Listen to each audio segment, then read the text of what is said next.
Hi hello నమస్తే welcome to hit TV. ఈ రోజు మీ ముందుకు ఒక బ్రేకింగ్ న్యూస్ అయితే నేను మీ ముందుకు తీసుకొచ్చాను. అది ఏంటో కాదు మనందరికీ తెలిసిన విషయమే.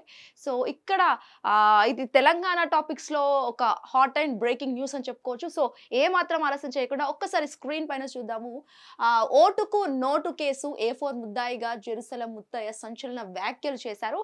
సో ఎవరైతే ముత్తయ్య జెరూసలం ముత్తయ్య A4గా ఇప్పుడు తెలంగాణలో వచ్చేసి రోజు రోజుకి ఏదో ఒక పాలిటిక్స్‌లో కొత్త టాపిక్ వస్తూనే ఉంటుంది. ఇది కూడా ది మేజర్ ఇష్యూ అని చెప్పుకోవచ్చు. గత 6 సంవత్సరాల నుంచి ఇది ముందుకు రాలేదు. బట్ ఇప్పుడైతే ముందుకొచ్చిందని కూడా మనం చెప్పొచ్చు. ఇది రీసెంట్‌గా ట్విట్టర్ ఓపెన్ చేస్తే మాత్రం మొత్తం ఇదే సంచలనంగా మారిందని కూడా తెలుస్తుంది మనకిక్కడ. సో ఎవరైతే జెరూసలం ఓటుకు నోటు అనే కేసు ఈ రోజైతే తెరపైకి రావడం అయితే జరిగింది. సో ఈ కేసులో A4గా ఉన్న ఎవరైతే జెరూసలం ముత్తయ్య ఇతనొక గత 6 సంవత్సరాల కిందట ఇతనొక చాలా అంటే చాలా ఇంపార్టెంట్ వ్యక్తి అని చెప్పుకోవచ్చు తెలంగాణ పాలిటిక్స్‌లో.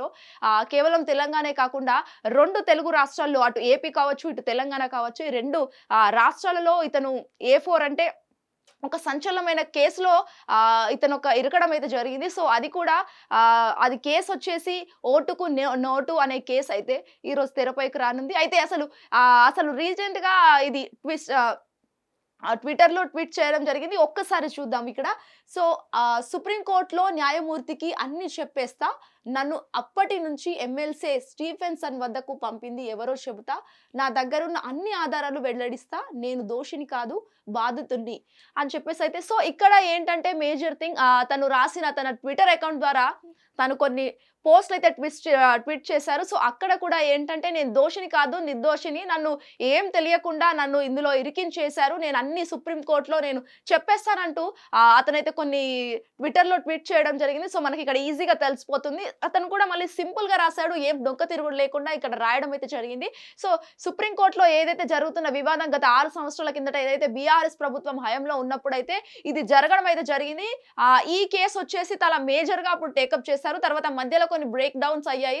దాన్నైతే ఆపేయడం జరిగింది. ఆ తర్వాత ఈ రోజుకైతే ఇది తెరపైకైతే రావడం జరిగింది. ఇప్పుడు ఆల్ ఓవర్ ఎలక్ట్రానిక్ మీడియా కావచ్చు, సోషల్ మీడియా కావచ్చు, డిజిటల్ మీడియా కావచ్చు, 3 మీడియాస్ కూడా ఇవన్నీ మీడియాలు కూడా దీనిపైనే కవరప్ అయింది. ఎందుకంటే దీంట్లో చాలా అంటే చాలా మేజర్ ఇష్యూస్ ఉన్నాయి. అండ్ పెద్ద స్థాయిలో ఎవరైతే పెద్ద హోదాలో ఉన్నారో వాళ్ళందరూ కూడా ఇన్వాల్వ్ అయి ఉన్నారు. దాంట్లో ముఖ్య వ్యక్తిగా అంటే A4గా ఇక్కడ ముత్తయ్య నమోదైనట్లు కూడా మనకు తెలుస్తుంది. అతను నిర్దోషి అని చెప్పేసి అయితే అతను చెప్పడం అయితే జరుగుతుంది. ఈ రోజు గత 6 సంవత్సరాల నుంచి ఈ రోజు తను చెప్పడం అయితే ఇక్కడ ఒక మేజర్ థింగ్ అని చెప్పుకోవచ్చు. ఆఫ్టర్ రియలైజ్ అయ్యాడా మరి ఏంటో అయితే మనకి ఇంకా తెలియని విషయం. కాకపోతే ఇన్ని రోజుల తర్వాత చెప్పడానికి గల రీజన్ ఏంటో కూడా మనం అసలు చూడాల్సి ఉంది. నేను ఏ తప్పు చేయకుండానే దోషిగా నేను కూర్చున్నాను జైల్లో. బట్ నిర్దోషిగా నన్ను ఎప్పుడు బయటకు తీసుకొస్తారు అని చెప్పేసి సుప్రీం కోర్టులో నేను లొంగిపోయి మరి ఇవన్నీ చెప్పేస్తాను అని కొన్ని సంచలన వ్యాఖ్యలు అయితే చేశాడు ఈ రోజు ట్విట్టర్‌లో. మరి నెక్స్ట్ పాయింట్ ఏందో చూద్దాం ఒకసారి. ఈ కేసులో ఇరుక్కున్న వాళ్ళంతా బాగుపడ్డారు, పదవులొచ్చాయి.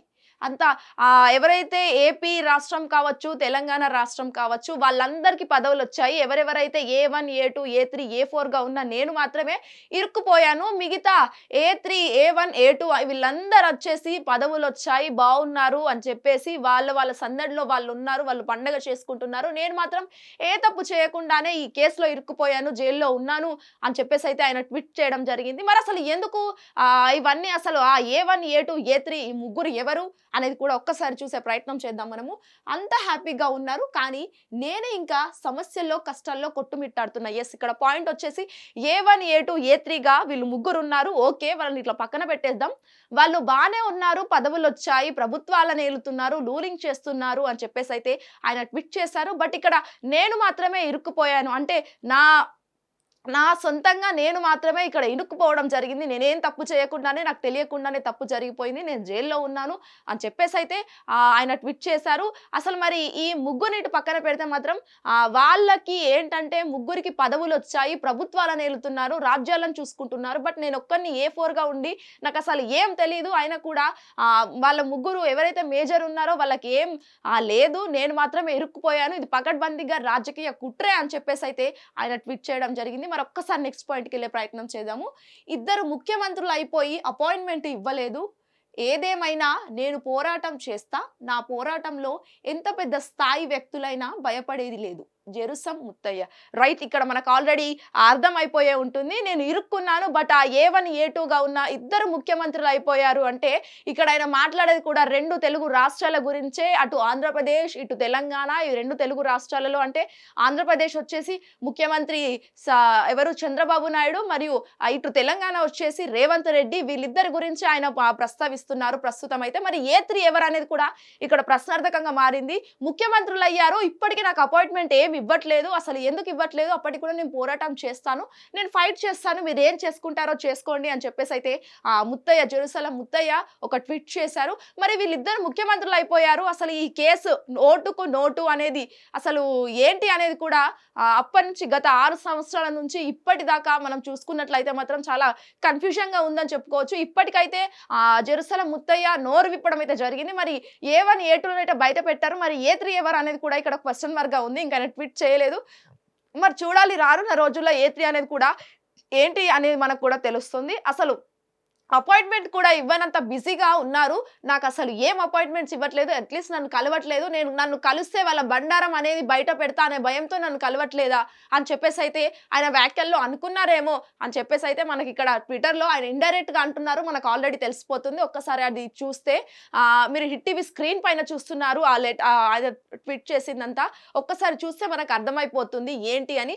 అండ్ పోరాటం చేస్తాను, నా పోరాటంలో ఎంత పెద్ద స్థాయి వ్యక్తులైనా ఓడిపోవాల్సిందే. ఎస్, ఇక్కడ ఆయన అంటే గంత సంకల్ప బలంతో ఆయన చెప్తున్నాడు, నేను ఒక్కనే పోరాటం చేస్తాను, ఎంత పెద్ద వ్యక్తులైనా అంటే అక్కడ సీఎం అయినా PM అయినా లేకపోతే ఇంకెవరైనా మినిస్టర్ పదవి ఎంత పెద్ద పదవుల్లో ఉన్న అయినా కూడా, ఎంత పెద్ద హోదాలో ఉన్న వాళ్ళైనా కూడా నా పోరాటానికి ఓడిపోవాల్సిందే, నేను ఖచ్చితంగా ఉన్న నిజం అనేది నేను బయటకు చెప్తాను అని చెప్పేసి అయితే ఆయన కొన్ని వ్యాఖ్యలు చేయడం జరిగింది ట్విట్టర్లో. మరి అసలు చూడాలి ఈ తెరపైకి ఈ కేసు ఎన్ని రోజుల దాకా వస్తుందో, మరి ఏం నడుస్తూ అనేది కూడా చూడాల్సి ఉంది. అప్పటిదాకా కీప్ వాచింగ్ హిట్ టీవీ. నమస్తే. హిట్ టీవీ యాప్, ఇందులో short news, live news, entertainment shows, movies, digital magazines తో పాటు మీ జిల్లా వార్తలను కూడా ఫ్రీగా చూడొచ్చు.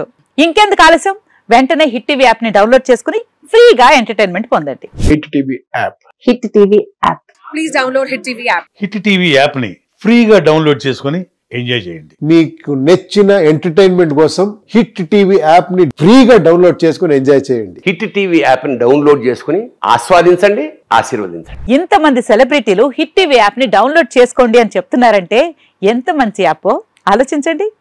అమెరికా అమెరికా అమెరికా అమెరికాలో చదవాలనుకునే వాళ్ళకి విశ్వసనీయమైన పేరు మన శౌర్య కన్సల్టెన్సీ. UK లో 1 year masters, UK లో 1 year masters, 2 years work permit up to 5 years visa. Contact Saurya Consultancy. Contact 89851 89851.